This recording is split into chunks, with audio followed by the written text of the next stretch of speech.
नमस्कार दोस्तों। तो आज है विश्व कैंसर दिवस यानी वर्ल्ड कैंसर डे और यह दिन प्रत्येक साल 4 फरवरी को मनाया जाता है। तो क्या है विश्व कैंसर दिवस, कौन सी संस्था इसे इशू करती है और एग्जाम पॉइंट ऑफ व्यू से कितना इंपॉर्टेंट है, एक एक करके हर एक जानकारी के बारे में आपको जानकारी देंगे। मेरा नाम है आशु यादव, उत्कृष्ट क्लासेस में आप सभी का स्वागत करता हूं। तो समझ लेते हैं, ये विश्व कैंसर दिवस जो है वो 4 फरवरी को हर एक साल ऑब्जर्व किया जाता है to promote awareness about cancer. सबसे पहली बार इसको जो इश्यू किया गया था वो किया गया था एक संस्था के द्वारा जो कि union for international cancer control संस्था का नाम है और 2000 में पहली बार इसको इश्यू किया गया था कि 4 फरवरी को जो है हर साल हम जो है विश्व कैंसर दिवस मनाएंगे। अच्छा, 4 फरवरी ही क्यों? क्योंकि 4 फरवरी 1933 को इस संस्था को स्थापित किया गया था, एस्टेब्लिशमेंट किया गया था। किस संस्था का? Union for international cancer control की। ठीक है। अच्छा, इसकी अगर हम बात करें इसके मुख्यालय की, तो इसका मुख्यालय जो है वो है जिनेवा में, जो कि कहां है? स्विट्जरलैंड में है। इनिशियली इसका जो मुख्यालय था वो था पेरिस में, जो कि समथिंग 1945 के समथिंग जो है इसको स्विट्जरलैंड जो है भेज दिया गया था, कन्वर्ट कर दिया गया था। ठीक है ना। अब बात करते हैं व्हाट इज कैंसर। कैंसर क्या है? तो cancer is occurs when normal cells in the body undergo changes that cause uncontrolled and abnormal growth. मतलब आपकी बॉडी में कोई सेल एबनॉर्मली जो है ग्रोथ कर रही होती है, बिना रुके लगातार ग्रोथ कर रही होती है और वो धीरे धीरे करके इतना बड़ा गुच्छा बना देती है अपने सेल्स का, और वो गुच्छा अगर उसको ट्रीट नहीं किया गया तो वह एक ट्यूमर का रूप ले लेता है और वो ट्यूमर धीरे धीरे करके आपके शरीर के अधिकतर अंगों तक पहुंच के आपको अधिक से अधिक डैमेज पहुंचाता है। आई होप आप ये समझ पा रहे होंगे।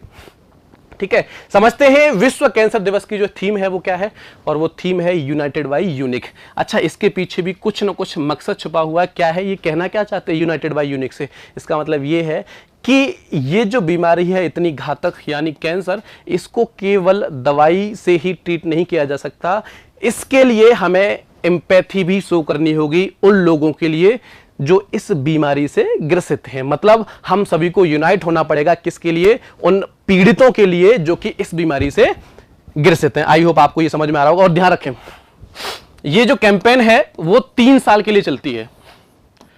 ये जो कैंपेन है वो कितने साल के लिए चलती है? 3 साल के लिए चलती है। तो आपका जो ये जो थीम है, ये जो नारा है वो 3 साल के लिए है। क्या नारा है? United by unique. ये एग्जाम पॉइंट ऑफ व्यू से बहुत जरूरी है। वन लाइनर फैक्ट आपसे पूछ लिया जा सकता है। आई होप आप समझ गए होंगे। ठीक है ना। अच्छा, अब भाई देखो, कैंसर है ग्लोबल हेल्थ चैलेंज तो है ही ओवर। ठीक है, जैसे कि यहाँ कुछ डाटा है, WHO का डाटा आप देख पा रहे होंगे कि इसके द्वारा विश्व में दूसरी ऐसी बीमारी है ये जो सबसे अधिक मृत्यु कॉज करती है। विश्व में दूसरी ऐसी बीमारी है जो सबसे अधिक मृत्यु कॉज करती है। और शॉकिंग डाटा तो अभी देखने को मिल रहा है कि 2020 में जो मृत्यु हुई है वो 10 मिलियन मृत्यु हुई है, यानी 1 करोड़ मृत्यु देखने को मिलेंगी आपको 2020 में इसी की वजह से। आई होप आपको समझ में आ रहा होगा। देखते हैं भाई कैंसर वर्डन इन इंडिया। ओहो, इंडिया में कैंसर का वर्डन क्या है? तो भाई देख लो, 14 lakh estimated new cases annually. किसके द्वारा बताई गई रिपोर्ट है? ये नेशनल कैंसर रजिस्ट्री के द्वारा रिपोर्ट बताई गई कि 14 लाख न्यू केसेस जो है हर साल आपको देखने को मिलेंगे भारत में। और high incidence of oral, breast, cervical, lung and stomach cancers. मतलब ये जो आपको देखने को मिलेंगे वो कौन से हैं? बेसिकली देखा जाए तो देखो, सबसे ज्यादा तो ब्रेस्ट कैंसर और लंग कैंसर सबसे अधिक जो है मात्रा में देखने को मिलेगा भारत में। कौन सा? ब्रेस्ट जो कि महिलाओं में है, लंग जो कि पुरुषों में है। ठीक है ना। और इसके पीछे जो कारण है वो कारण है टबैको है, पॉल्यूशन है, लाइफस्टाइल है, चेंजेस, लेट डायग्नोसिस है। मतलब अगर आप लेट डायग्नोसिस का मतलब ये है कि अगर आप पहली स्टेज में, जैसे मान लो मुझे ही कैंसर हुआ, ठीक है, और मैं इनिशियली पहली स्टेज में इसका डायग्नोसिस करवा देता हूं तो इसका इलाज पॉसिबल है। ठीक है, लेकिन थेरेपीज के द्वारा। ठीक है, लेकिन अगर मैं 3rd स्टेज तक पहुंच गया, अगर 3rd स्टेज पे मैंने इसका डायग्नोसिस करवाया तो इसका इलाज इम्पॉसिबल हो जाएगा। फिर हालांकि पॉसिबल तो है लेकिन उतना क्रिटिकल हो जाएगा कि भाई सिस्टम सेट नहीं हो पाएगा मामला इसका। ठीक है, आई होप समझते हैं। अब आगे क्या है? Causes and risk factors. ठीक है, क्या क्या कारण हो सकते हैं और क्या क्या रिस्क फैक्टर है कैंसर को लेके? तो देखो, 2 है हमारे पास। एक में इन कारणों को मॉडिफाई किया जा सकता है और एक में कारणों को मॉडिफाई नहीं किया जा सकता। मतलब ये तो भाई देखो, इनमें कुछ नहीं किया जा सकता। ये जो कारण है, इन कारणों को जो है सुधारा जा सकता है। कौन से कारण है? जैसे फॉर एग्जाम्पल स्मोकिंग, टैबेको, मतलब आप जो सिगरेट पीते हो, ये सिगरेट जो है आपके कैंसर का कारण बन सकती है। कंज्यूमिंग अल्कोहल, दारू पीना भी जो है आपके कैंसर का कारण बन सकता है। बीइंग ओवरवेट और ओबीज, मतलब मोटापा, ओबेसिटी जो है, मोटापा भी एक बड़ा कारण है आपके शरीर में बीमारियों के फैलने का, ये ध्यान रखें। तो हर रोज जो है फिजिकली एक्टिविटी कुछ ना कुछ करते रहें, जो भी आपको लगे, ठीक है, चाहे वॉक ही करें, फिजिकल इनएक्टिविटी, ठीक है, देखो आ गया physical inactivity, poor diet, diet सही नहीं होना, एक्सपोजर टॉक्सिन मतलब टॉक्सिक एक्सपोजर मतलब कह सकते हैं कोई भी केमिकल के रिसाव की वजह से, ठीक है, स्ट्रेस, पुअर स्लीप मतलब याद रखना पूरी नींद लेना भी आपके लिए जरूरी है। अगर पूरी नींद नहीं लेते हो तो यहां भी कैंसर का खतरा होता है, ठीक है। स्ट्रेस, आप बार बार एग्जाम की स्ट्रेस लेते हो, स्ट्रेस लेने से कुछ नहीं होगा, कैंसर का खतरा बढ़ेगा, उस पर काम करिए, ठीक है। अच्छा, ये कुछ ऐसे फैक्टर्स हैं जिनको मॉडिफाई नहीं किया जा सकता, जिनको नहीं बदला जा सकता, जैसे लेटर एज, आप थोड़े से बूढ़े हो गए तो वहां जो है आपके लिए खतरा हो सकता है कि आपको कैंसर हो, इसे चेंज नहीं किया जा सकता क्योंकि ऑब्वियस एज कम नहीं जो है एज कम नहीं की जा सकती है ना। अच्छा, आप मेल हैं फीमेल हैं, ये भी एक फैक्टर होता है। रेस एंड एथनिसिटी मतलब आप किस रेस के हो सकता है, जिस रेस से आप आ रहे हो, जैसे फॉर एग्जाम्पल रेस का मतलब यहां है कि आप यूरोपियन रेस से, जैसे रेस पे तो यार पूरा ही महाभारत करवा दिया था, कौन सा महाभारत, द्वितीय विश्व युद्ध, दूसरा है ना, जो दूसरा विश्व युद्ध करवा दिया था रेस के ऊपर, तो हो सकता है उस रेस के जो है जीन्स में ऐसा हो, फैमिली हिस्ट्री, जेनेटिक्स, तो ये ऐसे कारण हैं जिनको हम जो है रिवर्स नहीं कर सकते, जिनको हम मॉडिफाई नहीं कर सकते, ये तो होना ही होना है, ठीक है। अब बात करते हैं advances in cancer treatment and personalised medicine, मतलब आपको करना क्या है, ठीक है, आगे करना क्या है। तो इसमें सिंपल सी बात है, टारगेटेड थेरेपी होती है जिसमें ड्रग डिजाइन किए जाते हैं स्पेसिफिक कैंसर के लिए, और वो हो सकता है जेनेटिक कैंसर हो, ठीक है, तो उसके लिए भी धीरे धीरे करके थेरेपी दी जाएगी आपको, जिससे कि आप ठीक हो सकते हो, ठीक है ना, टारगेटेड थेरेपी जिसे बोलते हैं हम।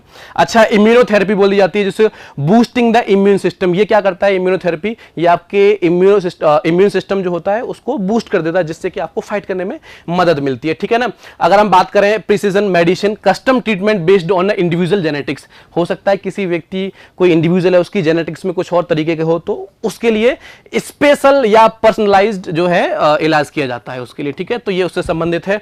और इसकी बात करें तो अर्ली डिटेक्शन मतलब है कि पहले ही कैंसर कॉज होने से पहले ही उसकी बहुत माइनर अवस्था में आपको एआई डिटेक्ट करके दे देगा, जिससे कि उस कैंसर का इलाज हो सके, है ना। अच्छा, कुछ समझते हैं गवर्नमेंट की जो स्कीम्स हैं, गवर्नमेंट ने कुछ इनिशिएटिव्स लिए हैं इसको सही करने के लिए। तो सबसे पहला इनिशिएटिव जो है वो है national programme for prevention and control of cancer, diabetes, cardiovascular diseases and stroke, मतलब ये जो है ये स्कीम लगभग 2010 में आई थी, और ये जो फोकस करती है वो preventing and controlling non communicable diseases, non communicable diseases में आपका एक कैंसर आ जाता है, ठीक है, हार्ट डिसीजेज आ जाती है, ठीक है, जैसे हार्ट डिसीज कोई भी हो सकती है ना, कार्डियो से संबंधित, तो ये सारी इसमें आ जाएंगी। तो ये कब आई थी, स्कीम 2010 में आई थी, जरूरी स्कीम है, हो सकता है आपसे लगातार या आपसे किसी भी एग्जाम में पूछ लिया जाए, डायरेक्ट जो है वन लाइनर फैक्ट में पूछ लिया जाए, ठीक है। अगला है हमारे पास प्रधानमंत्री जन आरोग्य योजना, ये तो बहुत ही जरूरी है, तो आपको पता है ये क्लेम देती है,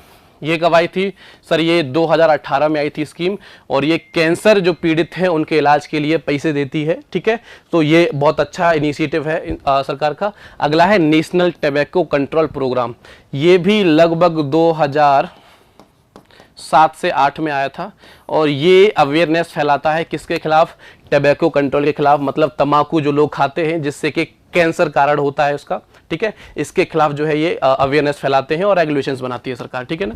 अगला है, ये जरूरी है, स्क्रीनिंग एंड अवेयरनेस प्रोग्राम, ये किसको टारगेट करता है, ये breast and cervical oral cancers को जो है वो टारगेट करता है। स्क्रीनिंग एंड अवेयरनेस प्रोग्राम का मतलब है कि अलग अलग हॉस्पिटल, जैसे इसका सबसे बड़ा जो एग्जाम्पल है वो है टाटा हॉस्पिटल, तो टाटा के जितने हॉस्पिटल्स हैं आप वहां जाओगे, बहुत मिनिमम चार्ज में आपको इसके बारे में बताया जाएगा, आपकी स्क्रीनिंग की जाएगी, अगर अर्ली एज में डिटेक्ट हो गया कैंसर तो वो सही भी हो जाएगा, ठीक है ना। अगला है, देखो ये बहुत जरूरी है, इसको हाईलाइट कर लीजिए प्यारे विद्यार्थियों, ये बहुत जरूरी है, इसको हाईलाइट कर लीजिए। यूनियन बजट 2025-26 में ये अनाउंसमेंट किया गया है कि cancer care centres to be established in all districts, सारी डिस्ट्रिक्ट्स में कैंसर केयर सेंटर्स जो है वो बनाए जाएंगे। अच्छा, ये लगभग 200 अनाउंस कर दिए जा चुके हैं, कितने, ये लगभग 200 अनाउंस किए जा चुके हैं, to improving treatment accessibility and patient support, कि वहां जो पेशेंट है वो लगातार जाएं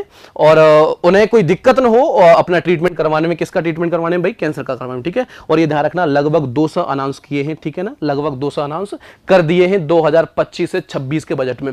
ये पहले भी हो चुका था, इंतरिम बजट जब 2024-25 का आया था उसमें बता दिया, उसमें इनिशिएटिव लिए गए थे, encouraged HPV vaccination for girls age 9 to 4, क्योंकि ये जो है सर्वाइकल कैंसर जो है उसकी वैक्सीन है, इससे बचने के लिए वैक्सीन का जो है ये एक स्कीम 2024-25 के इंतरिम बजट में अनाउंस कर दी गई थी, ठीक है ना।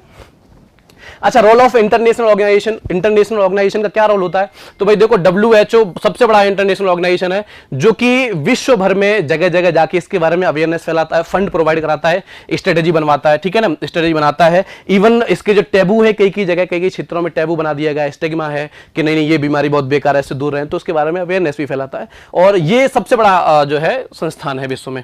अगला है UICC, जो कि मैंने आपको भी बताया था, जो कि 1933 में इसकी स्थापना हुई थी। इसका मुख्यालय जिनेवा स्विट्जरलैंड में है, ठीक है ना। इसका भी काम वही है, अवेयरनेस कैंपेन चलाना, ठीक है। और इसी के द्वारा जो है अभी हम जो विश्व कैंसर दिवस मना रहे हैं, जो कि 4 फरवरी को इसी के द्वारा अनाउंस किया गया था पहली बार 2000 में, ठीक है। International agency for research on cancer, ठीक है। ये कैंसर से संबंधित दवाइयां या उससे संबंधित आगे की जो प्रिवेंशन या इनोवेशन है उस पर जो है ये रिसर्च करते हैं कि इस कैंसर को और कैंसर की रोकथाम और अच्छे से कैसे की जाए। अगला है ग्लोबल फंड एंड पार्टनरशिप्स, मतलब इससे ग्लोबल फंड दी जाती है कहीं भी कोई भी NGO अगर काम कर रहा है। फॉर एग्जांपल ये सबसे अधिक जो है अफ्रीकन कंट्रीज में इसका यूज होता है।